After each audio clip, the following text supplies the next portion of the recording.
Welcome back जी। पंजाब इंतखाबात के लिए अब तक 21 अरब नहीं मिले। इलेक्शन कमीशन ने तो सुप्रीम कोर्ट में जो है वो रिपोर्ट जमा करा दी है। बुखारी साहब, ये जो मामला है ये अभी भी चल रहा है, कायमा कमेटी के पास जाता है, फिर वहाँ पर ये कहा जाता है कि मुल्की मईशत के हालात इतने ख़राब हैं, कायमा कमेटी ख़जाना का इजलास जल्द बुलाया जाएगा। तो ये मसला फ़िलहाल तो हल होता हुआ नज़र नहीं आ रहा। दूसरी तरफ राना सनाउल्लाह साहब जो हैं वो बयान देने से बाज नहीं आ रहे। वो ये कहते हैं खान साहब का ये रवैया रहा तो फिर 8 अक्टूबर को भी इलेक्शन नहीं होते।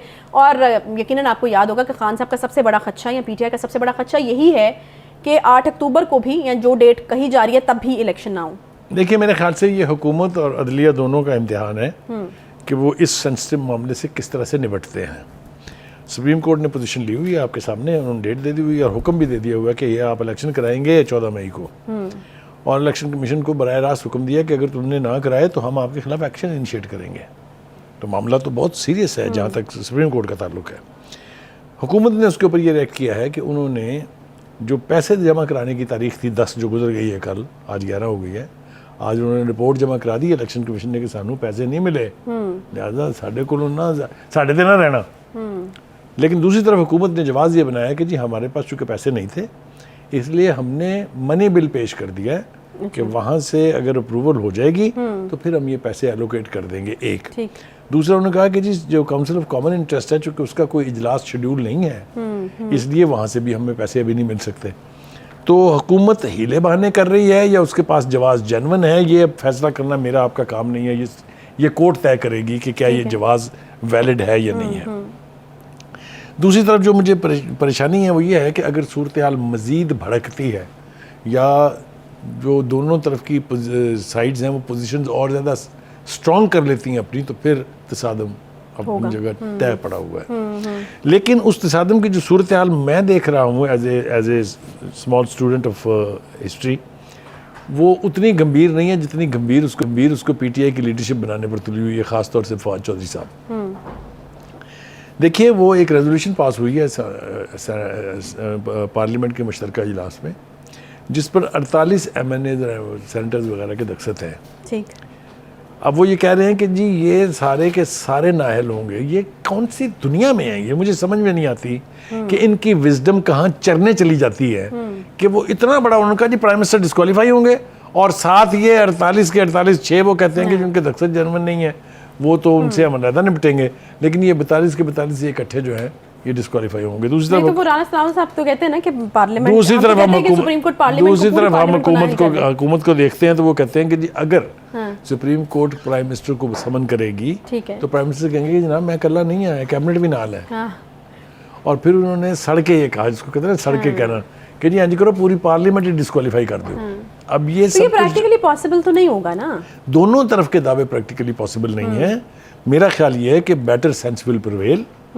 हुकूमत और जो अदलिया है वो यकीनी तौर पे कोई दरमियानी रास्ता इख्तियार करेंगे, जिसका मैं हवाला दे रहा था कि जिस तरह की मीटिंग इस वक्त हो रही हैं, जिस तरह चीफ जस्टिस साहब जो है हर उस जज से मिले हैं सॉरी जिसने उनके फैसले से इख्तिलाफ किया था 3-2 वाले में से, और कोशिश कर रहे हैं उनको ऑन बोर्ड लाने की। मैं समझता हूँ ये विजडम का तकाजा है, ये बिल्कुल सही सिमत में चीफ जस्टिस साहब का इक़दाम है कि वो अपने अदारे की साख को बचाने के लिए और एक ऐसे अदारे के दरमियान हमांगी पैदा करने के लिए कोशिशें कर रहे हैं जिससे आम आदमी को इंसाफ मिलना। हुकूमतों को तो छोड़े ना, जो अदलिया है वो तो इंसाफ मुहैया करेगी हर पाकिस्तानी को। सही। और अगर फैसले जो हैं वो जज्बात के बगैर किए जाएंगे तो बेहतर फैसले होने की तवक्को रखी जा सकती है। इसी तरह हम हुकूमत से भी तवक्को करेंगे कि राना सनाउल्लाह साहब ठीक है, वो जो भी बयान दे रहे हैं, वो जिस तरीके से वो रिएक्ट कर रहे हैं वो अपनी जगह है, वो चूँकि राना साहब जाने जाते हैं उसके लिए, लेकिन हुकूमत उनके इस कहने पर ना जाए। हुकूमत को भी चाहिए कि अपने ऑप्शंस वे करे और जो हालात का तकाजा है उसके मुताबिक रिएक्ट करे। इलेक्शन तो होने हैं, मैं कह रहा हूँ, मैंने पहले भी कहा था, फिर दोहरा रहा हूँ मैं बात अपनी, अब ना सही 4 महीने बाद भाई इलेक्शन तो होने हैं। 4 महीने में ना ही तो ये हुकूमत कोई इनकलाब लाने जा रही है माशी तौर पर। और मैं आपको एक और बात बताऊँ मज़े की, ये खान साहब जो इतने बड़े बड़े दावे कर रहे हैं उनके पास भी कोई मैजिक वैंड नहीं है कि वो आज हलफ उठाएंगे और कल गरीब आदमी कहेगा हा कैसा है। मतलब है ये एक तवील जद्दोजहद है, ये काफ़ी वक्त लगेगा इस इकानमी को बैक ऑन ट्रैक लाने के लिए। इसीलिए मैं कह रहा हूँ कि हर साइड को, चलिए आप 2 साइड ना कहें 3 साइडें कह लें, PTI एक तरफ खड़ी है, एक तरफ अदलिया है, दूसरी तरफ PDM खड़ी है, तीनों की लीडरशिप को बेहतर सेंस का मुजाहरा करना चाहिए और कोई दरमियानी रास्ता ढूंढना पड़ेगा, वरना तसादम ही तसादम है। नहीं तो वकाई साहब ये जो बात करते हैं राना सनाउल्लाह, मैंने जिस तरह शुरू में भी यही कहा था कि सबसे बड़ा खदशा उस तरफ यही है कि अब 8 अक्टूबर नहीं, ये शायद मजीद इन इलेक्शंस को जो है वो डिले करने की कोशिश करेंगे। तो ये खदशा किस हद तक दुरुस्त है खान साहब की साइड से या PTI की देखिए साइड से? जो राना साहब ने भी कहा है कि अगर इमरान खान का ये रवैया रहा तो शायद 8 अक्टूबर को भी इंतखाबात ना, तो क्या बेहतर नहीं है कि खान साहब अभी बैठ कर कोई नहीं, मेरे ख्याल से ये इस तरह नहीं है। राना सनाउल्लाह साहब को टोका जाना चाहिए। हाँ।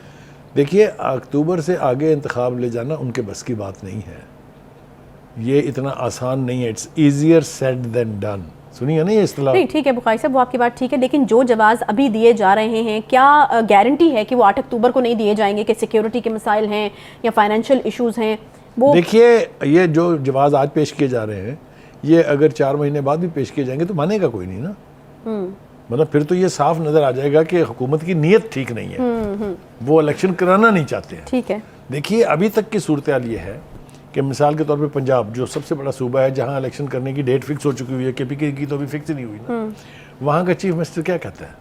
वो कहता है हमें तो हुकूमत कहेगी तब भी, सुप्रीम कोर्ट कहेगी तब भी, इलेक्शन कमीशन कहेगा तब भी, हमने तो इलेक्शन कराने हैं, हम तो आए ही इलेक्शन कराने के लिए। अगर रवैया यही है तो मेरा नहीं ख्याल कि आप इलेक्शन को किसी भी सूरत में, किसी भी हालात के पेश नज़र 8 अक्टूबर से आगे ले जा सकते हैं। मैं ये मानने के लिए तैयार नहीं हूँ बिल्कुल भी। ठीक है, कोई सूरत नहीं है।